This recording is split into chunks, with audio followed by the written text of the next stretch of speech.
So what's it look like? So you open the door and you've got this container. How long is a container truck? What is it, like 50 feet long or something like Yeah, I that? think they're like 46 feet. And so you open our doors and we have metal racks that contain our nursery space. So we have a nursery and it being contained like from germination to harvest, everything takes place within these singular zones. So we have our germination chambers, which are actually just shelves inside of our zones that we seed inside of our trays, as any farmer does. They'll live in there for a few days until they germinate, at which point we transfer them over to our nursery space, which is then hooked up to our singular source of water for the entire zone.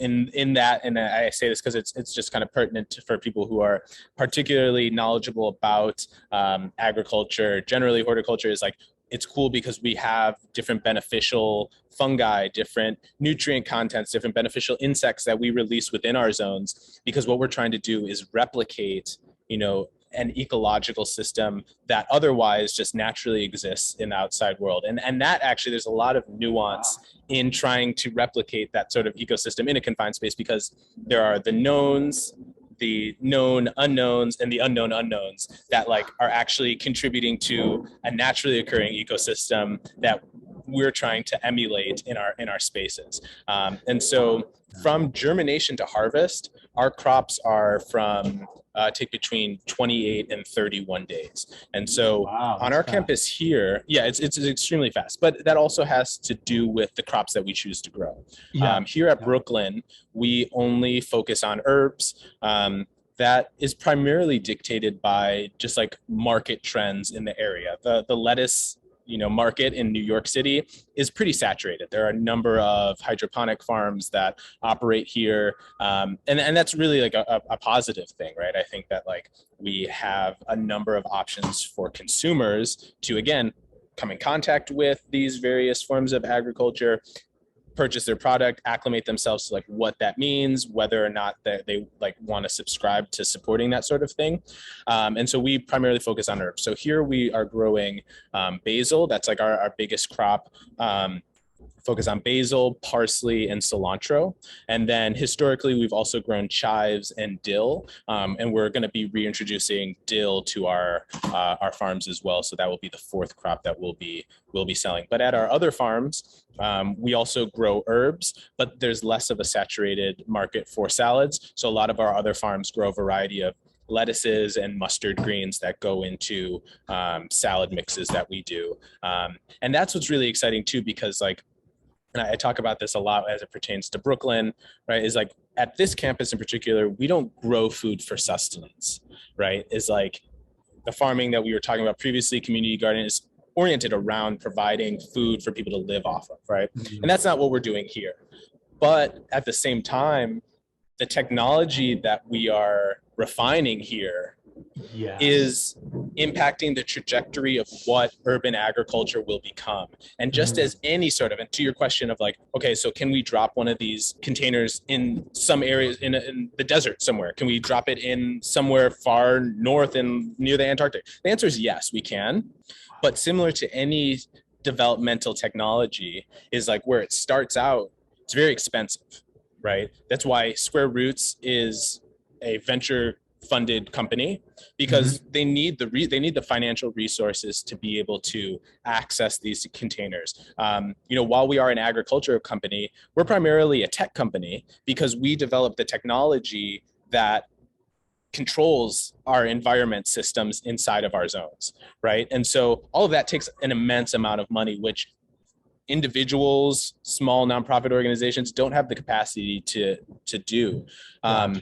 But Yeah. with that trajectory, right, just as any technology like cell phones, right, at first a Mhm. very exclusive group of people had access to it and used it.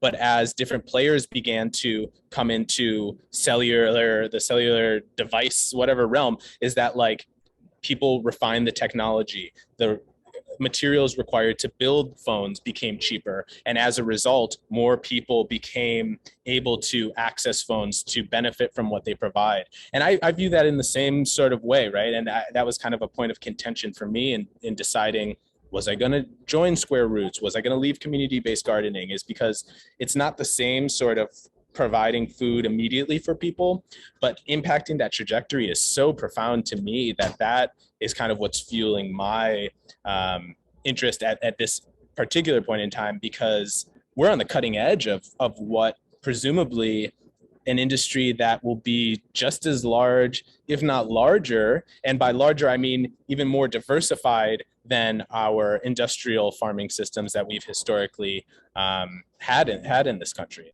Tell me, what's the next year look like for you and Square Roots, and what can we expect from there? Yeah, I mean, so from a Square Roots business perspective, is like we are constantly refining our farm system. So at this point, while I'm talking to you, we're already like understanding what ways we can change our farm system to make our operation more effective, to be more water, like lower, I should say, increase our water use efficiency. The way in which like we can reach more communities around the country. So in the next year, ideally Square Roots, we currently have 4 farm locations. In the next year, we should have close to 8. And they will be following a model that allows us to scale up because we are installing confined space farms.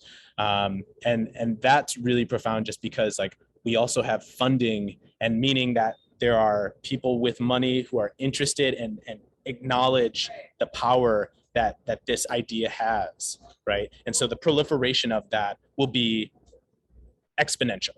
So that's an expectation, 100%. I think from a more personal standpoint in relation to Square Roots is that as the farm manager on our Brooklyn campus, I've been given a lot of autonomy to not only dictate our production plans and what that looks like. And I get really excited as well. I'll spare you the details, but I get to kind of head our integrated pest management, our IPM practices here on site. And there's a lot of really incredible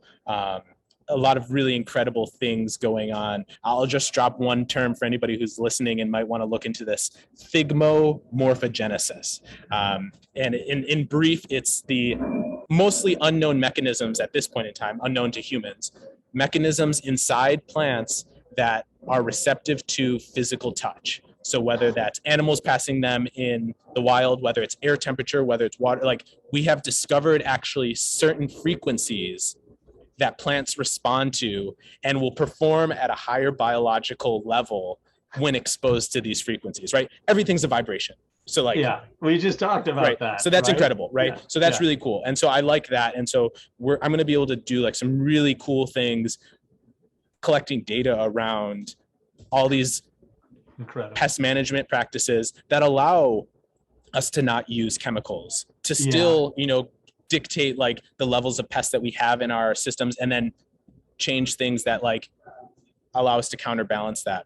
And so also one thing that I'm excited for, that we are starting to kind of understand how we can engage with a number of other community entities and impact them. Behind one of our farms, there's a weekly food drive that that formerly incarcerated people are now leading. They have a food truck that they package meals for people in the community to just come and pick up meals. So we donate to them every week. We donate to a number of different community fridges around the neighborhood, but we also are looking to host a number of events here. I'm talking right now with a number of friends of mine who are comedians here in New York, and back at the farm in Chicago, we did things like this too, but we want to bring a comedy show here and have our backdrop being our open containers that people can see into our farms. People then can also engage in these social events that allow them to be in close proximity to the farm to start the conversation around that. We don't need it to be focused on the center. There is comedy. Exactly. Osmosis, right? Exactly. And all these people are drawn to that. And all these people maybe don't even know yet that they want to engage. And we can phrase it as, right? And what we're looking to do is the admission fee is some sort of food donation that then we'll work with our partners to give that food, but then it's also people can engage socially with us in a less conventional way, but start that conversation, because the proliferation of these ideas, not just in agriculture, but in human rights and justice for people of color, housing justice, medical equality, that like those things, starting those conversations is pivotal to the success of our species moving forward.